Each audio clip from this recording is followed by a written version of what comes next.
ha. Hôm qua lúc có đứng này mà thì lúc trước mà ba người nói thì vấn đề chị Phúc có nè, vấn đề là em thấy là giao kém mình rồi. Đây là mình nhỏ chứ đâu. Đúng rồi, thì khi chị Phúc việc để bạn chào này cái chứ. Ông thì tên của anh chứ đi. Chứ em như tên em vô cái này thì ổn rồi. Cứ phía đây luôn. Tính là có một kia. Tại vì đúng ra không có phải ký ở đây nè. Trả. Thì em là người bạn thiếu một cái chi tiết của bạn là giờ không có nào nhái cái gì qua vô đây.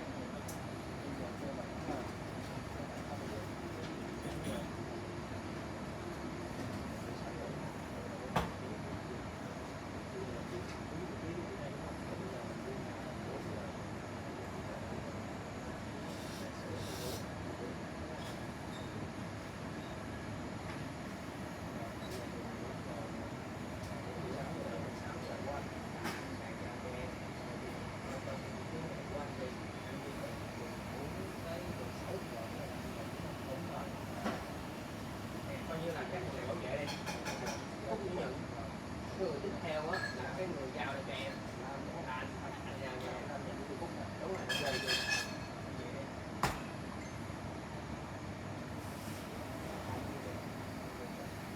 nếu là muốn mà được lại tụi em chưa có em phải Phúc xuống đâu.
Cái nói với một phút.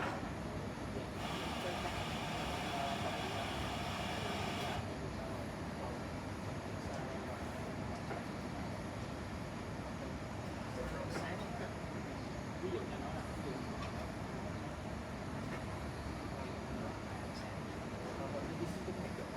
cái thứ hai này không được nè, tại vì em xin chiều qua trở về thì hai đó thứ ba thì tới bốn thì đó thì trong cái từ sau này có từ bốn đến một thì bạn em có xuống luôn em bốn luôn em từ bốn luôn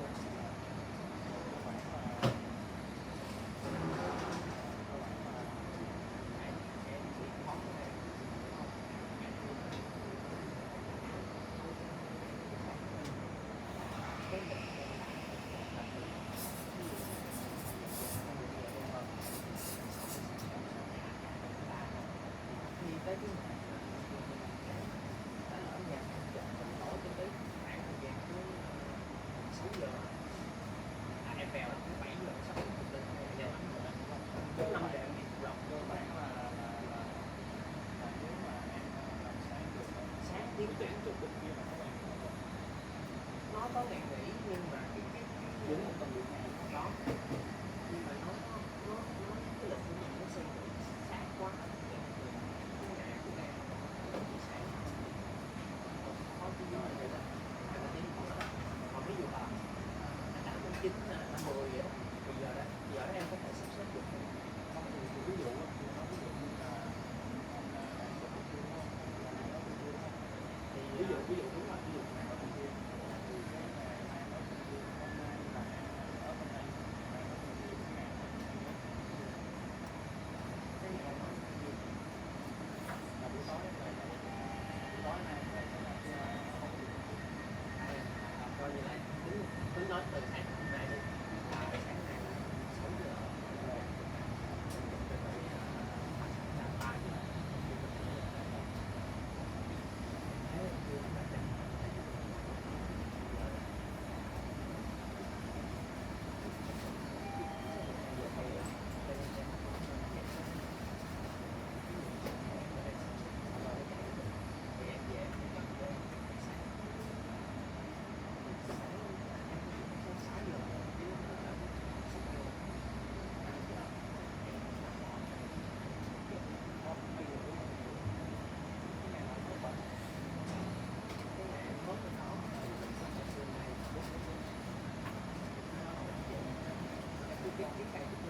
là cách đây một buổi mà tôi sẽ đi đồ nhà buổi chiều mình cũng vừa từ 8 giờ ra tối là từ 6 giờ 8 giờ 9 giờ 10 giờ nhưng mà đến giờ đó thì ra là hai người là người làm rất nhiều việc hết nhưng mà tại sao người còn một người làm như thế họ chia sẻ như vậy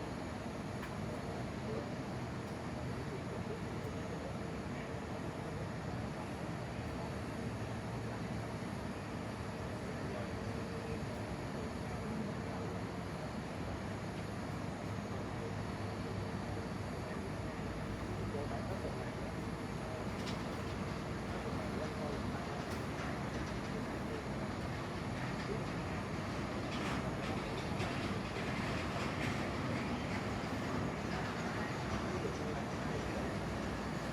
biết để tôi được lại ví dụ như là năm nay là 11 đúng không? Hai đúng không? Thứ hai thứ ba thì thứ hai tuần sau là 20 thì là có 20 đúng không? Trên Tết nấu cho tháng 20 21 này đến 20 tháng sau 20 tháng sau thì cơ bản liên quan đến cái này nếu mà 5 ngày thì sẽ ra vào thứ ba thôi còn nếu mà 14 ngày thì thứ ba nha.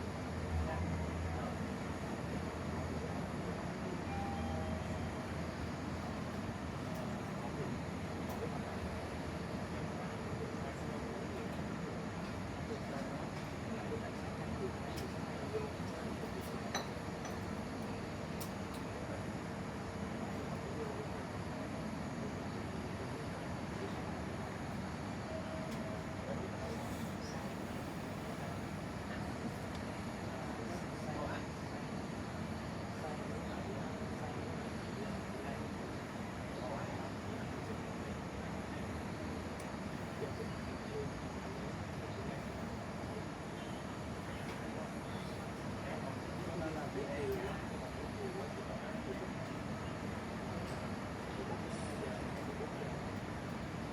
Tết một giờ.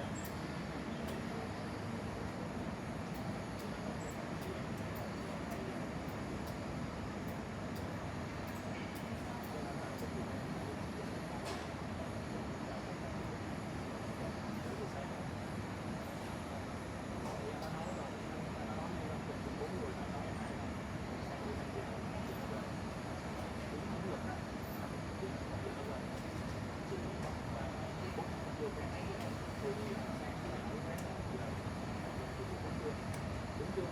Chị phải phải chia sẻ thì chị là để bỏ cái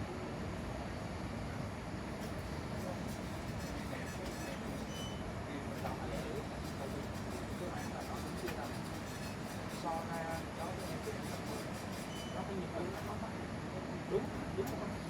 Nhưng mà